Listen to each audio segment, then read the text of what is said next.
inches worth of rainfall. So again, a number of areas to still be kind of on guard. Of course, the flooding, they have at least lowered some of the gauges for a moment. There's a quick look at the computer on the desktop there, but there's a quick look at the forecast where, again, the situation really starts off through some of these areas this morning as that warm front slides northward. Later this afternoon is where we see that cold front sweep out, and that's where we start to see a few of these areas, including places like St. Louis, start to get a little bit more active. Still, though, our daytime high, fuel for the fire, 83 degrees. Jen? All right, speaking of that heat, let's talk about it here. We're going to have record temperatures again today. We did it in Fort Myers yesterday. It was 92, tied a record. And, well, today we could get right up there again. The record to beat is 93. It's 70 already this morning. It's very humid. Your dew point is 67. You can feel how steamy. Now, it's going to be a little cooler right along the beaches because the water temperature down here is actually still in the 70s. So if you're on the beach today in the Gulf Coast, that's where we're going to go to cool off. That's about what our air temperature is right now. Miami, we're at 71, 71 in Houston. Just lots of warmth. That's setting the stage for temperatures to climb. I mean, when you're starting at 74 in New Orleans, no surprise that you're heading up to a record. So we'll take a look at some of the spots. We are going to track records today. A good chunk of the Midwest, the Southeast, and eventually actually to the Northeast, we're going to track over some warmer temperatures. Let's talk more about the forecast for today. We'll take a look at where we're going to see the warmest readings, the above average readings. Nashville, you said all kinds of records yesterday. 87 today. You were 91 degrees yesterday. That was a record for the date. It was the earliest that you'd ever see 90 plus in the season, and it also was a tie for the warmest April temperature on record, 91. We're going to be 87 today. We're going to be 81 in Pittsburgh for you. Folks are going to be out enjoying it, lots of shorts, lots of flip-flops, and we're going to find these temperatures continuing to warm as you head into tomorrow as well in spots here further east. We've got everything going on, Todd. We've got fog, we've got heat, we even have snow in the west. Oh my goodness, I know. Let's take you through the week ahead, especially where we're going into tomorrow. Again, a number of areas likely to get into some of these thunderstorms overnight tonight, and then especially in the daytime tomorrow, you can see the real activity kind of hanging down really south of the Great Lakes. That's where we start to get some more of this activity really going through the central Gulf Coast. I should mention with some of the rain moving through places like Moorhead, Minnesota, we actually have Janelle Klein there live. We'll check in with her in the next hour. Again, at least by Monday, the rain really wrapping up in that area. Temperatures, of course, as Jen was just mentioning, we'll be dealing with some very warm temperatures, especially across the southeast, kind of compressing that heat, though, as these systems, or as this whole setup slowly makes its way to the east. Of course, we'll get at least a decent rebound on the back of that through portions of the high plains.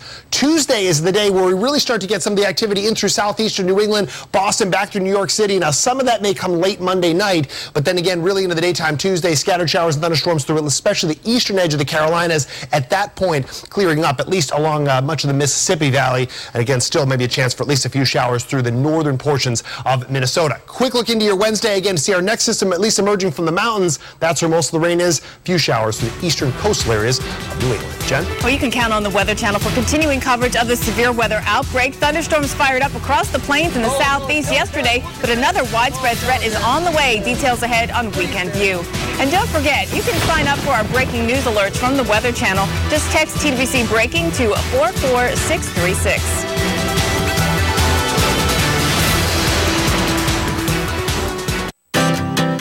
The seasons change, but we still may suffer from nasal allergy symptoms. They can hit you year-round, indoors or out. Oh, to have relief.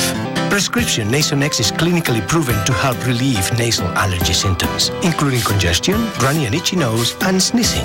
Side effects may include headache, viral infection, sore throat, nosebleeds, and coughing. Infections of the nose and throat and eye problems, including glaucoma or cataracts, may occur. Have regular eye exams. Slow wound healing may occur, so do not use Nasonex until your nose has healed from any sore, surgery, or injury. Nasonex can increase your risk of getting infections. Avoid contact with infections like chickenpox or measles while using Nasonex. It does not come in generic form. Ask your doctor if Nasonex is right for you.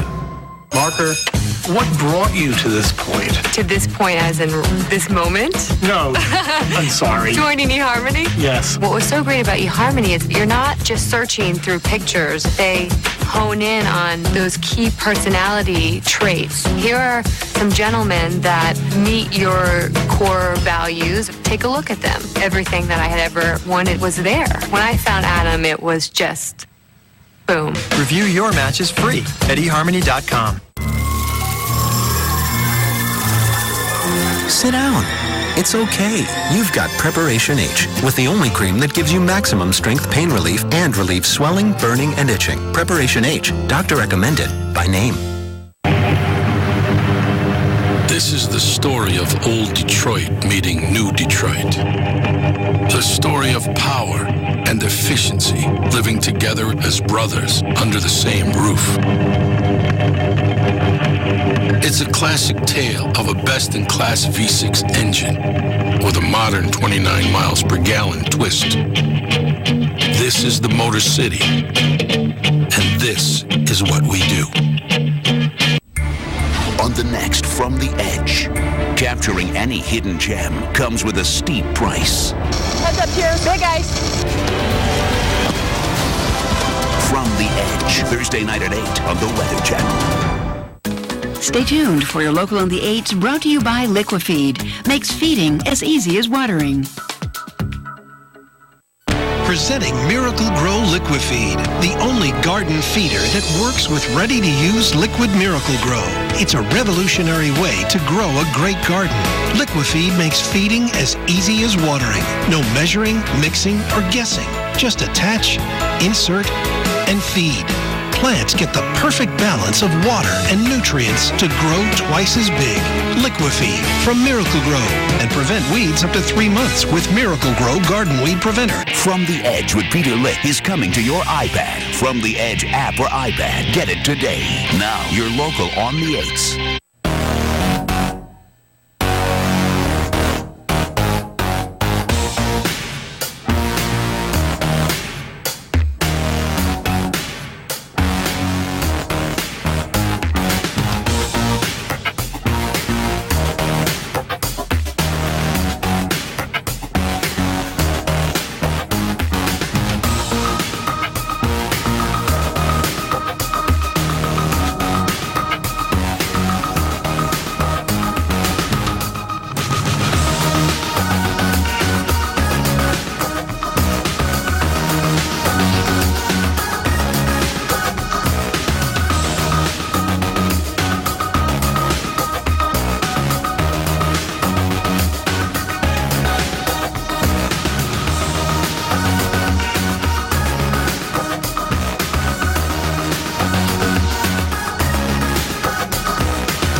A strong storm swept through earlier this afternoon. Hear that? The storm is still going strong.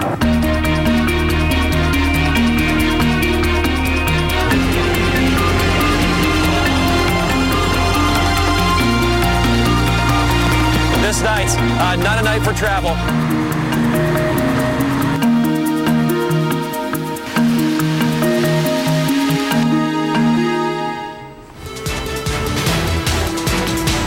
We've endured a simply unbelievable week of severe weather. Yeah, seriously. Listen to this. We've racked up actually more than 2,000 storm reports over the past 7 days alone. Most of them, however, came early this past week on Monday, April 4th. Now we're just hours away from another severe weather outbreak, and it will go on a rampage beginning later today, then continue into the overnight hours all day on Monday. And here is the latest. More than 15 states could be affected today, from Texas to Ohio. More than 50 million people live in the risk area. The threat spreads east on Monday to 18 states, from Louisiana to Vermont. More than 85 million people live in Monday's risk area, and we'll see where the morning storms are. Here's Todd with the latest. All right, thanks, Jen. Want to take you kind of into the big picture just to give you an idea where we're talking about some of the activity today, especially later on today, and then into the overnight hours. Now, this is some morning activity. Of course, that's kind of just ahead of the warm front. We are going to start to activate the cold front itself as it moves farther east. So you see the red zone on Sunday and into Sunday night, St. Louis kind of right into the overnight hours, kind of the beginning of the overnight hours, and then that's where we start to spread some of this into some of the areas that saw some of the strong storms yesterday, southern portions of even Indiana. At least initially this morning, again, you see where the clusters are, especially through central portions of at least northern lower Michigan. There's a look at 75. These storms at the moment, they managed to at least drop the warnings on them, still capable of producing hail, especially around the Rose City area. Again, just off 75, the storms are crossing the highway. This is our vertically integrated liquid. Now, what does that mean? It basically is what we use to kind of predict where there's the chances for at least some hail. And again, in some of those storms that we just showed you on the radar, there are likely some hail cores, maybe producing pea-size, potentially nickel-sized hail, but at this point, likely under the severe criteria, though you saw some of those reports back from the west. Some of the northern storms have at least kind of lost their hail cores, but still, again, I mentioned Rose City and down to the south. We'll track that as it makes its way towards Lake Huron over, again, the next even 30 minutes or so. Jen? Well, Dr. Greg Forbes giving one state an 8 out of 10 on his exclusive Torcon index today. That's the highest he's given so far this year. And Dr. Forbes is one of the premier experts on twisters in the entire world. Here he explains to us why we're facing an increased risk of tornadoes from this impending outbreak. There could be some strong and long-lived tornadoes Sunday in an area where it would be pretty early. They often don't really peak until June there. I'm talking about this surface low, the warm front moving north into Wisconsin, parts of Minnesota, Iowa, and northern Illinois, allowing the Gulf of Mexico warm, unstable air to come in. Surface low moving across the area, adding rotation, and a very strong upper-level jet stream and cold pocket aloft, adding to the instability. So that will be the beginning, really, of a several-day severe weather outbreak on Sunday, beginning in the northwestern portions of the red shaded area, way to the north for this time of year, and then by late in the evening and overnight going all the way to the dash line, and then on Monday continuing from there up into the northeast, where it will also be very early for severe weather down into parts of the Gulf Coast states. And I'm giving some pretty high Torcon values as well down along the cold front here in the evening. They won't be quite as high as they will be up in the main event area that will be up near the Great Lakes there. Along the cold front from Missouri southbound, it'll be a 3 on a 10-point scale there for Torcon, 30% chance of a tornado within 50 miles. But it's up in these northern areas, southern Wisconsin near that surface low, very high value, 8. 80% chance of a tornado within 50 miles, and 7s for eastern parts of Iowa, northwest Illinois, probably much of northern Illinois. 70-80% chances of tornadoes within 50 miles, and as I say, they could be some long tracked ones and some strong ones, and some of them going after dark and may work their way into Michigan as well. A dangerous day, Sunday and Sunday night. Stay tuned to the Weather Channel. We'll keep you ahead of the storm. Back to you. Dr. Forbes, thanks for that. This severe weather is also going to make a mess of travel. So we'll start with the air that moves to the interstates and talk about what will happen here today. Watching for delays later on once these storms really get going here across the northern plains, the upper Midwest. We're going to see delays in Minneapolis. St. Louis and Chicago could also see delays, and a lot of it just en route delays, even if there's storms just not at the terminal. Dallas, there is a chance of delays for flights coming in from the east or from the north. And then Seattle, we've got some minor delays in your forecast. After the Masters, you know, the airspace over the Atlanta airport going to get very busy, but no weather problems. Looks great all the way through the afternoon. We'll have clear skies here. No storms in the forecast for Atlanta. But let's talk about what's going to happen on the interstates. There will be thunderstorms, some tornadic, some severe with hail and also with damaging winds. You're traveling 94. Get ready for it later today right through Madison. In Madison, you're pretty much in the heart of where we're expecting severe weather. So make sure you have a plan, make sure you can get to a safe place, and make sure you have a way to get your warnings. This is not a day to keep the iPod on for your music. You know, make sure you put the radio on if you're in your car, or some way that you have to get current warnings. Then we take you out to I-70. You know, we're fine today in Indiana. It was a tough day yesterday, a little foggy to start, but just windy and warm for today. Todd? All right, thanks so much, Jen. You know, there's still lots more here to come on A Weekend View. Again, we're keeping tabs on the Red River in North Dakota as residents there are bracing for the river to finally crest. Again, there's a live look outside there right now. Temperatures around 45 degrees. We'll also have a report from the National Weather Service on whether rain in the forecast will add to the flooding woes. And as your Severe Weather Authority, we are all over this outbreak. In addition to our team of 100 meteorologists behind the scenes tracking every new model and update, Chris Warren and Julie Martin are getting into position to bring you breaking developments out of the Midwest.